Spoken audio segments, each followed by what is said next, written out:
Hello అండి అందరికీ. మేమివాళ పానీపూరి ఇంట్లోనే చేసుకున్నామండి. పూరీస్ మాత్రం బయట నుంచి తీసుకొచ్చుకున్నామండి. పొటాటో స్టఫ్ ఇంకా పానీ అయితే ఇంట్లోనే చేసుకున్నాము.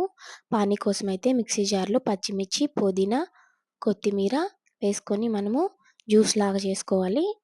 ఆ జ్యూస్‌నొచ్చేసి స్ట్రెయిన్ చేసుకోవాలండి. వడగట్టుకోవాలనమాట. కొన్ని వాటర్ యాడ్ చేసుకొని అందులో కొంచెం జీరా పౌడర్, సాల్ట్, లెమన్ జ్యూసు ఇంకా చాట్ మసాలా ఏసుకోవాలండి. నెక్స్ట్ వచ్చేసి పొటాటో స్టఫ్ కోసమైతే ముందుగా ఉడికించుకున్నాం కదా! పొటాటోసు అందులో అయితే కొన్ని ఆనియన్స్, కొత్తిమీర, కారం, జీరా పౌడర్ ఇంకా కొంచెం చాట్ మసాలా వేసుకొనైతే కలుపుకుంటున్నామండి. మేము ఎక్కువ మసాలాస్‌కు స్పైసీగా అయితే చేయట్లేదు. ఎందుకంటే పిల్లల కోసమండి. అంతేనండి, పానీపూరి అయితే రెడీ అయిపోతుంది. మా పిల్లలకైతే చాలా నచ్చిందండి. వాళ్ళు బాగా ఎంజాయ్ చేశారు.